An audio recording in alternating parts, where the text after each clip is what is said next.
Applaudissements pour Cincho, s'il vous plaît. Waouh, waouh, waouh, waouh, waouh, waouh, waouh, waouh, waouh, waouh, waouh. Cette chanson, franchement, et puis on se dit, mais le gars, il avait dormi où pour faire ce refrain? Franchement. On dormait en dingue. Non, Non, c'était très, très, très fort ce refrain. Merci beaucoup. Le refrain, c'est toute la chanson. Merci beaucoup. Franchement. Je pense quand même que Fox aussi a percuté. Oui, non, il a percuté. C'est une façon de dire Mais que vrai. le refrain, c'était quelque chose. Oui, ça fait le soubassement d'une chanson. Ouais. Voilà, tu nous renvoies loin, ça me rappelle Joe da Crazy Boy, Exactement. qui vient me voir au quartier, qui me parle de la compile. Non, à l'époque, on était inspirés, motivés, parce que c'est quelque chose. Tranquille. Cincho, bienvenue à la maison. Merci beaucoup. Ici, c'est chez toi, Jaco FM. Super. Comment tu trouves? Je t'ai vu en plein vlog là tout à l'heure. Oh, c'est wonderful. Alors, déjà, j'avais eu la chance de venir ici quand c'était en travaux. Oui. Avec un ami à moi, Cyril Manzidi. Et bon, on voyait déjà ce que ça allait être. Ça allait. Et bon, mais La finition est excellente. Mais je vais vous dire ce que j'avais dit aussi au ministre Billy Binze quand il était venu prendre Canal 7.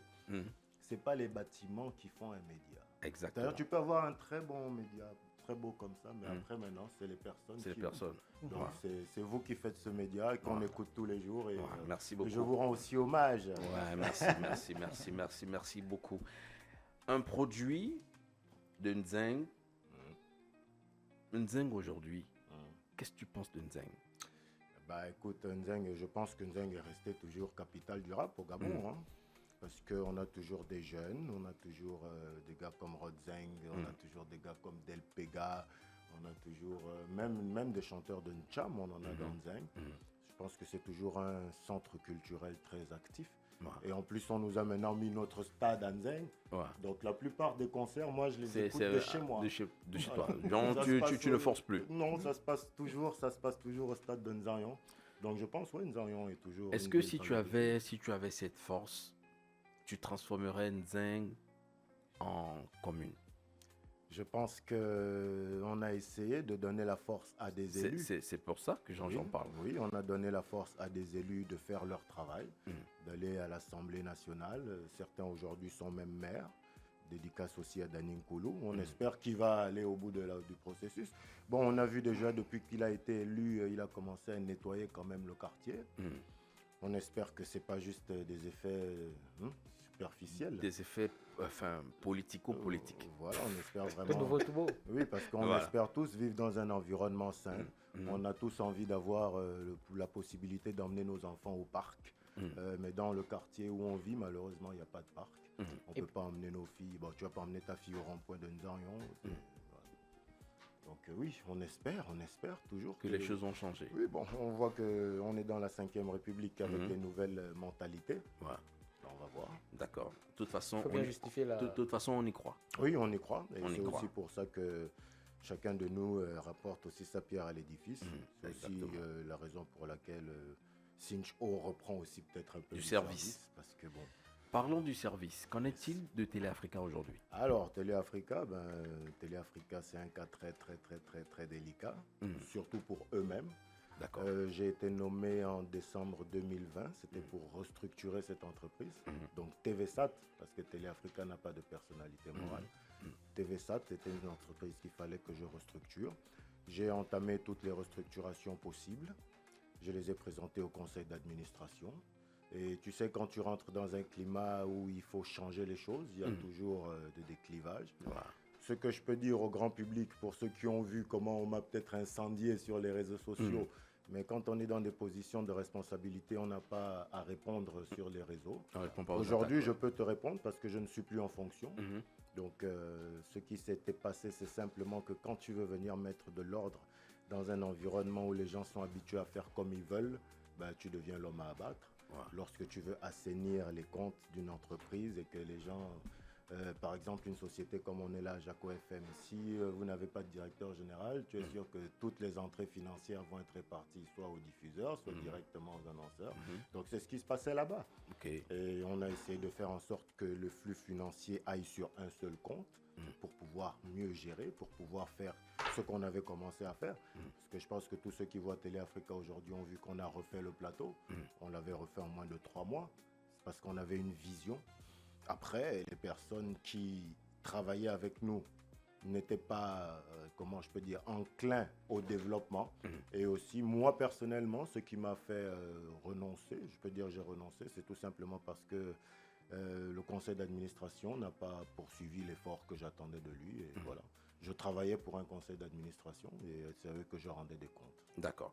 De toute façon, c'est pas pour ça que tu es là aujourd'hui. Non, mais même si ça fait partie de ta vie. du Ça fait partie du personnage. Parce Il fallait qu'on en parle. Parce que sans te couper aussi, c'est parce que j'étais artiste que j'ai décidé de rentrer dans les médias.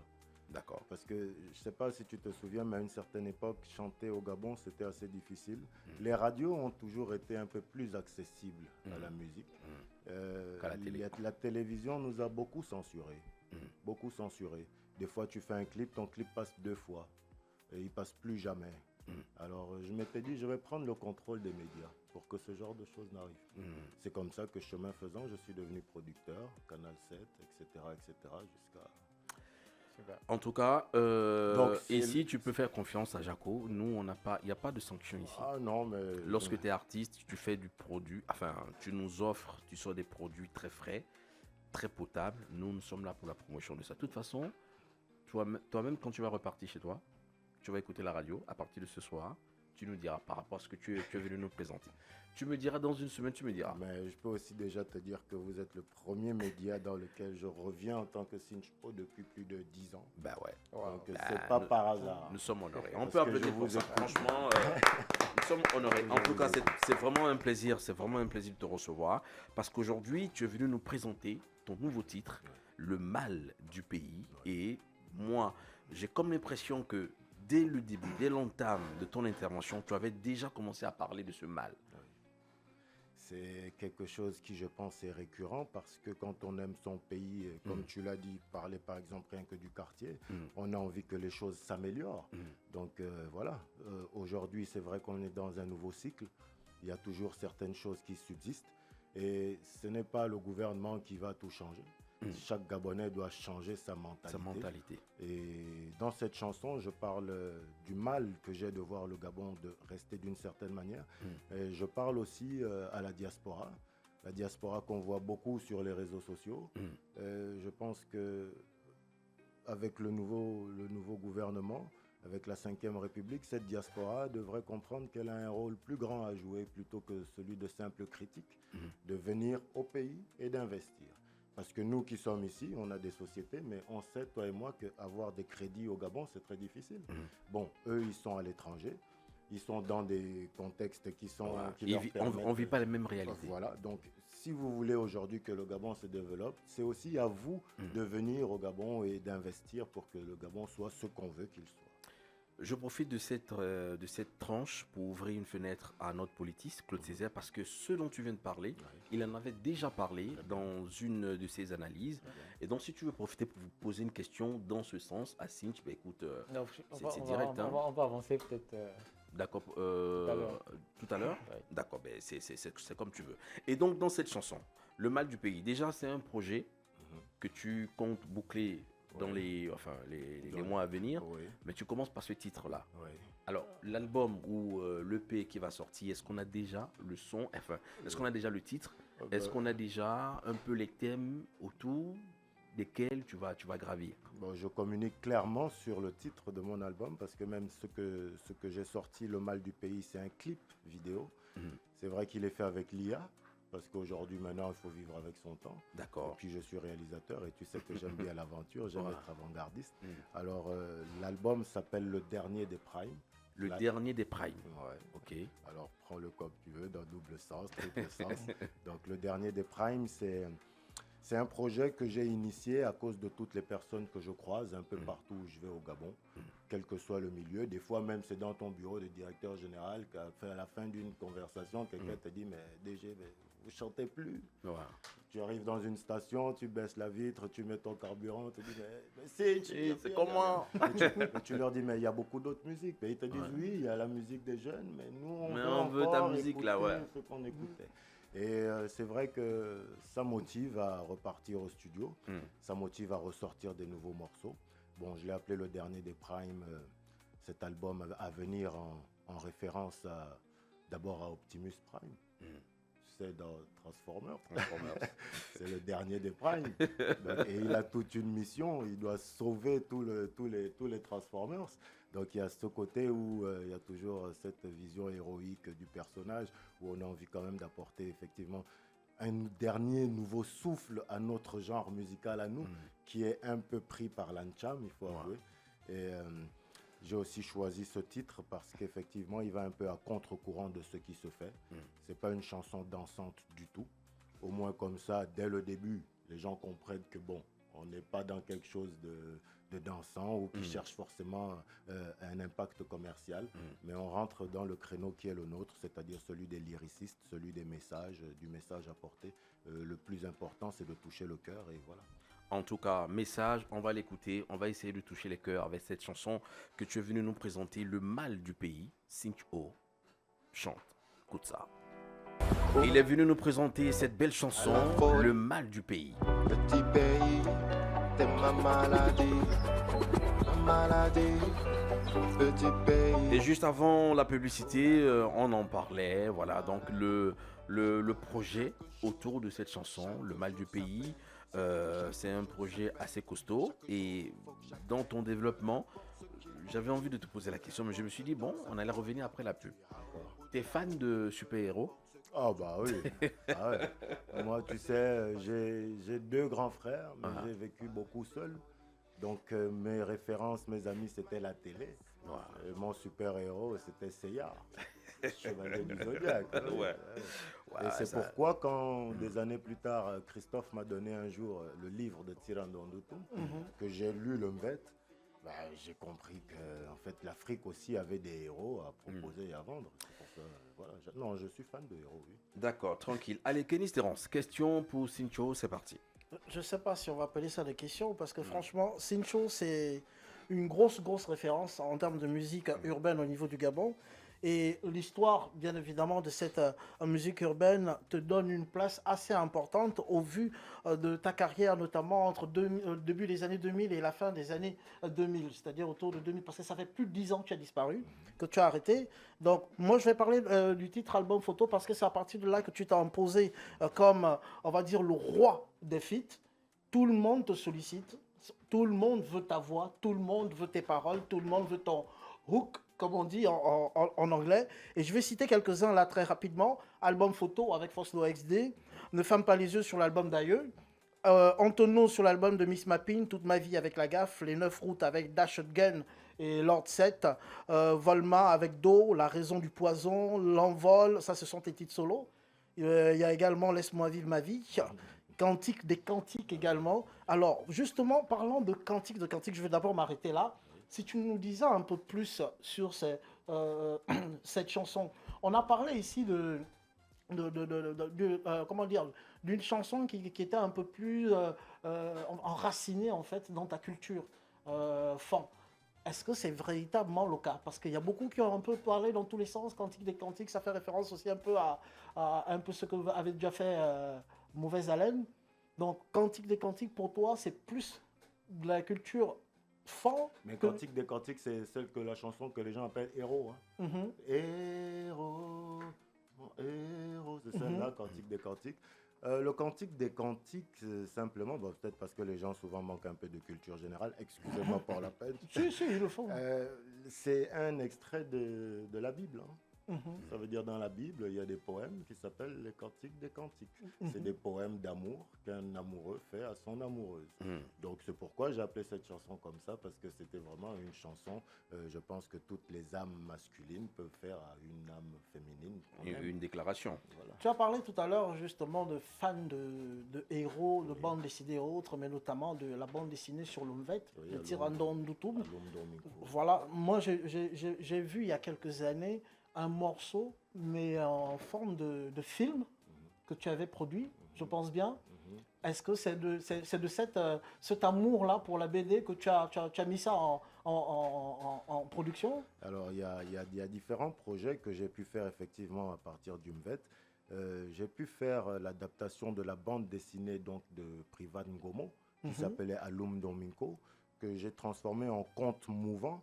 J'appelle ça un conte mouvant parce que ce n'est pas du dessin animé. C'est ce que tout le monde voit beaucoup sur YouTube, là.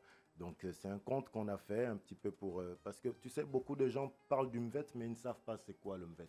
Alors en regardant par exemple cette BD en version un peu animée, beaucoup de gens ont pu comprendre, par exemple, l'histoire d'Aloum Domiko, parce que le Mvet raconte tout simplement l'histoire. En général, c'est toujours un être humain qui rêve d'immortalité, et ensuite les immortels viennent pour le stopper, soit le contrecarrer ses plans. Parce que tous les êtres humains rêvent de cette immortalité qui est inaccessible à l'humain. Donc c'est un petit peu ça le concept du Mvet. Maintenant, dans le film dont tu parles, j'avais fait en 2014 aussi un film qui s'appelle Life is Unfair, la vie est injuste. Et c'était un film qui était entièrement rappé. C'est un film qu'on avait sorti avec d'ailleurs beaucoup de gens du showbiz, Do, Le Gars, etc.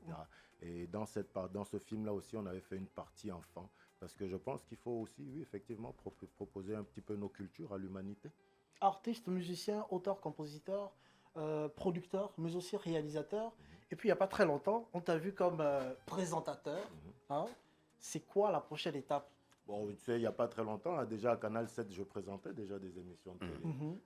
Mais comme j'étais plus à Canal 7, j'étais chef de production, donc je n'avais pas trop la possibilité d'aller de l'autre côté de l'écran. Mais déjà à Canal 7, je présentais des émissions de télévision. Comme je te l'ai dit, hein, moi j'ai grandi avec la télé. Je suis ce qu'on peut appeler un enfant de la télé. Un enfant de la télé. Donc la télé, pour moi, c'est quelque chose que je fais naturellement. Et aussi, je ne me prends pas pour quelqu'un d'autre. Ça veut dire, l'émission que je fais en ce moment, par exemple, si je peux en parler vite fait, à TV+, qui s'appelle Trop parler, c'est maladie, c'est une émission où je ne prétends pas être un journaliste. Je ne prétends pas être autre chose que ce que je suis. Et je reçois des gens. C'est vraiment le concept du talk show, où on a une personnalité avec des caractéristiques particulières qui présente une émission. C'est ça qu'Erickson pourrait faire. Lui, demain, on le met sur un plateau télé, il le fait aussi. Voilà. Oui. Parce que c'est une personnalité que tu as, et c'est ta personnalité que tu donnes aux gens. Exactement. Le mal du pays. Alors, tu nous as parlé du projet qui est autour de ce titre. Et ça, c'est les projets à long terme. Enfin, je parle à long terme, mais le projet à venir par rapport à ce titre-là. Mais le projet immédiat, est-ce qu'il y a il y a une conférence de presse qui est prévue, il y a un tour média qui est prévu par rapport à ça? C'est quoi le projet par rapport à ce titre? Alors, j'ai normalement prévu de sortir, comme je te le dis, je n'arrive pas à dissocier tous mes esprits. Donc, je suis en train de produire en fait 3 clips. J'ai produit 3 vidéos en fait en IA. Okay. Et je suis aussi en train de faire une série en IA. J'ai envie d'essayer de grouper tout ça pour essayer de faire une présentation et de mes nouvelles sorties et de ce que je sors aussi du point de vue cinématographique. Mais comme la musique, c'est d'abord de la musique. C'est pourquoi je fais quand même d'abord aussi le tour de certains médias radio pour promouvoir d'abord la musique. La musique, très bien. Et c'est une très, très, très, très bonne idée. De toute façon, nous, on est là pour t'accompagner dans ça. Alors, ton avis aujourd'hui sur l'Ancham? Mon avis sur l'Ancham? Comment ça? Qu'est-ce que tu penses Ton point de vue sur des artistes Ancham? Voilà. Qu'est-ce que tu penses de ce mouvement? Parce que toi qui viens du hip-hop et aujourd'hui la jeune génération qui fait de l'Ancham, qu'est-ce que tu en penses? Alors déjà, la première chose que je peux dire, c'est que je n'aime pas beaucoup le débat qu'on veut faire souvent sur les réseaux où on compare le rap et l'Ancham. Oui, je comprends même pas. Je n'aime pas beaucoup ce débat. Parce que je pense que toutes les musiques ont le droit d'exister. Après, maintenant, ce que je peux trouver par contre de triste au niveau des artistes Ncham, c'est justement vouloir mépriser le hip-hop de l'époque. Parce qu'en fait, tout le monde se construit de quelque chose. L'Ancham existe aujourd'hui parce qu'à l'époque, il y a eu du hip-hop. Il y a du rap, bien sûr. Et je pense que par contre, d'un point de vue qualité musicale, ce que je peux dire de l'Ancham, l'Ancham, je pense, est né de l'afrobeat, parce que quand on voit bien, il y a eu l'essor de cette musique afrobeat, c'est-à-dire la musique du Nigeria, la musique du Ghana, et d'ailleurs la plupart d'entre eux sont des enfants de Shatta Wale, et ils le revendiquent. Donc voilà, c'est un genre musical qui est né de ça. Après maintenant, bon, il y a différents courants, je pense, dans l'Ancham, mais grosso modo, je vais redire ce que j'ai déjà dit sur un plateau de télévision à Gabon 24, je pense qu'il gagnerait quand même à se cultiver un peu davantage. Parce que toutes les musiques, on peut parler même de slow, Dans le slow, je peux vous prendre Francis Cabrel. Cabrel fait des chansons d'amour, mais il fait aussi des chansons où il éduque les gens. Je pense que toutes les musiques doivent avoir ce prisme, parce que la musique doit exprimer tous les états. Faire référence au texte. Oui, je fais référence là au texte. Que la musique doit faire référence à tous les états de conscience par lesquels un être humain peut passer. On doit parler de joie, on doit parler d'amour, on doit parler de pleurs, on doit parler de tout ça. Alors quand le champ lexical se cristallise juste autour de certaines attitudes, bon, je trouve ça un petit peu dommage pour eux-mêmes. Mais je les comprends, parce que je pense que chaque génération a ses codes. À son mood. Voilà. Maintenant, si tu me demandes ce que je pense des artistes, non, cette question, je ne te pose pas. Ah non, moi j'apprécie. Peut-être que tu pensais que j'allais dire autre chose, mais j'apprécie. Mais t'apprécies le monde. J'aime beaucoup l'oiseau rare. Ouais. J'aime beaucoup Eboloko. Des Mentos. J'aime beaucoup. Des Mentos, j'écoute moins, parce que c'est un peu plus récent. D'accord. Mon préféré, c'est le général Itachi. Itachi. Donc, tu vois, j'écoute. Même Panawara Boy. Non, j'écoute. Moi, j'écoute. D'accord. Claude Césaire. Alors, on va parler un peu d'autre chose, parce qu'on constate que dans votre JBCR, il y a tellement de choses, en fait. Il y a beaucoup d'éléments là-dedans, et on va parler plus politique. D'accord. Alors, vous avez occupé des responsabilités assez... Vous étiez directeur général à Télé Africa. Et on sait que ce n'est pas une fonction politique. Hein. Bon, administrative, on va dire, parce que directeur général, c'est le top management. Oui. Et voilà, et la frontière n'est pas loin avec la politique. Oui, en fait, le management. En plus, dans les médias, c'est vrai. Exactement. Donc, moi, je voulais savoir jusqu'où, en fait, pourquoi, peut-être que vous avez fait le comeback dans la musique, mais à quel moment est-ce que vous n'avez pas eu le besoin également, en fonction des difficultés que vous avez rencontrées en tant que directeur général, de pouvoir s'engager politiquement, pouvoir changer comme vous l'avez fait? Parce que vous avez dit tout à l'heure qu'au moment où vous étiez artiste, vous avez constaté que les médias mettaient un peu quelques cales, bloquaient. C'est pourquoi vous avez décidé, vous avez accepté la fonction de directeur général. Pour changer cela. Mais pourquoi ne pas aller un peu plus loin, pouvoir changer maintenant en tant que directeur général, tout ce que vous avez observé comme pesanteur, en fait, pouvoir les changer? Notamment par une carrière politique. Bon, je pense qu'il ne faut pas se lancer. Comme je disais tout à l'heure, il ne faut pas se dénaturer. Il faut toujours être soi-même. Moi, je suis un producteur audiovisuel. J'ai beaucoup travaillé avec des hommes politiques. En 2018, j'ai travaillé avec Tony Ondomba. On a fait sa campagne. Il est devenu député de Bitam. Quand il a été député de Bitam, c'est la première fois qu'il y a eu le bac à Bitam. Ça veut dire qu'on a fait des choses pour impacter les populations. Pareil pour Dani Nkoulou, je l'ai soutenu. Maintenant, si votre question, c'est pourquoi je ne me fais pas moi-même en premier plan, je pense que mon temps n'est tout simplement pas encore arrivé. Peut-être que j'ai encore beaucoup d'autres choses à exprimer. Et après, il y a beaucoup de gens qui pensent que la politique en soi, c'est une consécration. Mais moi, je pense qu'un directeur général de médias, par exemple, comme je l'étais, j'étais beaucoup plus impactant que beaucoup de ministres. Parce que par un média, vous éduquez les populations. Par un média, vous pouvez même contraindre les politiques à faire certaines choses. Donc c'est ce qu'Adam Smith appelle la théorie de l'avantage comparatif. C'est ce qui base l'économie. Il faut faire ce que les autres ne font pas. Il faut être meilleur que les autres dans ce que tu es. Voilà.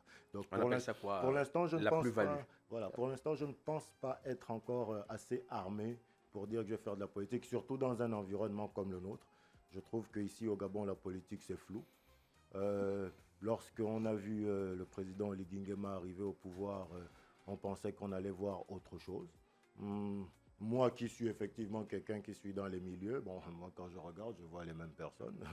Donc je n'arrive pas à comprendre qu'est-ce qu'on appelle changement. Et tu sais, les gens comme moi qui sont trop véridiques, on ne les apprécie pas dans certains milieux. Mais est-ce que ce n'est pas un tort? Parce que finalement, les mêmes choses vont produire les mêmes effets et on ne va jamais sortir, alors qu'il faut penser également à sortir le pays, sinon par exemple le milieu showbiz, il faut pouvoir sortir de là. En fait, moi on sort de là comment, si des personnes comme vous ne s'y engagent pas? Moi j'ai vu une déclaration du président de la République où il disait que désormais on ferait preuve, on laisserait place à la compétence. Alors nous, moi j'ai déposé des dossiers à droite à gauche tel que je suis là. Et donc, on attend que l'administration reconnaisse notre compétence. Mais tant qu'on ne reconnaît pas les compétences dans un pays, on brasse de l'air. Hein. Tant qu'on ne met pas la meilleure personne à une position... Comment on reconnaît? Est-ce que c'est juste pour déposer un CV puis on appelle quand on reconnaît les compétences d'une personne? Ou bien... Alors, vous pouvez aller, par exemple, en tant qu'entrepreneur politique également. Parce que ça existe. Il faut déjà se lancer également dans ce sens-là, en accompagnant, par exemple, les nouveaux qui viennent de prendre fonctions-là, notamment les maires? Ben, Parce qu'ils ont besoin d'aide. Parfois, ils n'ont pas toutes les compétences. Et ils ne peuvent pas avoir tout le monde également dans leur cabinet. Mais moi, je vous dis ce que je pense. Hein. Je pense que la compétence au Gabon est quelque chose qu'on n'aime pas. Ça veut dire que quand tu es compétent, les gens te voient un petit peu comme un futur adversaire potentiel. Je suis d'accord. Moi, j'ai travaillé avec beaucoup d'hommes politiques. J'étais avec certains qui étaient même des hauts cadres dans le Parti démocratique gabonais à l'époque. Et les gens qui me disaient, non, on adore comment tu chantes. En gros, ils te disent, reste un chanteur. Reste à ta place. Ne viens pas nous emmerder. Pourtant, ils sentent bien que tu es capable et que si tu marches avec eux, c'est parce que tu as envie de faire des choses. Moi, j'ai postulé à des endroits. J'ai postulé pour être dans certaines listes, même aux dernières élections locales. Quand on est allé à l'UDB et qu'on nous a dit qu'il y aurait des sélections primaires, etc., on y a cru. Mais bon, tout ce qu'on a constaté, c'est que les noms sont tombés du ciel et puis on a juste suivi et puis c'est tout. Donc, c'est pas faute d'avoir essayé, mais c'est simplement qu'à un moment donné, il faut se respecter, il faut estimer sa valeur. Quand tu parlais tout à l'heure de comment on reconnaît la compétence de quelqu'un, bon, je ne sais pas si des gens qui sont issus des services spéciaux, comme c'est le cas aujourd'hui, ne savent pas le parcours de quelqu'un comme moi, qui suis quelqu'un de public. Bon, c'est qu'on ne sait pas. C'est qu'il y a un problème. C'est qu'on trouvera la compétence de personne. Ouais. Parce que si nous qui sommes des personnes visibles, on n'arrive pas à reconnaître que ça fait 15 ans que celui-là travaille. Non, en fait, il ce est que je veux intègre. dire, c'est que, par exemple, par ailleurs, il y en a qui se frayent leur chemin. Parce que Oui. le président Emmanuel Macron, lorsqu'il arrive au pouvoir, après, il part du gouvernement Hollande. Et il s'est démarqué d'abord par sa façon de faire. Et il avait une vision déjà pour le pays également. Jusqu'à ce qu'il s'est démarqué, il a profité des discordances qu'il avait autour, à gauche et à droite, pour se frayer un chemin. Donc ça, il n'a pas eu besoin d'un parrainage ou bien de je ne sais pas. Il s'est créé lui-même, il a créé Là, la marche. il y avait des gens Non, à bon, côté. mais en fait, Il y il avait allait des gens à provoquer. côté. En fait, il allait provoquer ça, c'est ce que je veux dire. Personne ne l'a appelé, il allait chercher ça parce qu'il portait déjà comme Tout à idée fait. en fait et vision. Non, Donc, je c'est ce que je veux dire. Ce que je comprends dans ta question, c'est que tu me verrais bien en homme politique. Engagé et certainement à cause de vos valeurs, beaucoup vont se joindre en fait à la cause. C'est une réflexion qu'on mène, mais comme je le dis, dans un environnement comme le Gabon, où d'abord déjà on sort d'une époque où c'était pas quelque chose de très reluisant, je vois pas comment, je trouvais pas ma place dans cette logique-là, en tout cas en tant que politique. Là, on est dans une nouvelle république. Comme je vous l'ai dit, moi, ce que je vois, je ne vois rien de particulièrement nouveau. Je ne me vois pas verser dans l'opposition, parce que l'opposition, c'est quelque chose que je n'ai jamais trouvé très constructif en tant que tel. Et pour l'instant, par exemple, à l'UDB, moi, je suis membre de l'UDB. J'ai assisté à toutes les réunions. À l'élection présidentielle, j'étais dans le cabinet du coordonnateur général, Ange-Kevin Zigou. J'étais avec lui là-bas au cabinet. On salue au passage. Voilà, que je salue. Donc, c'est pour te dire que je fais toujours la démarche d'être présent.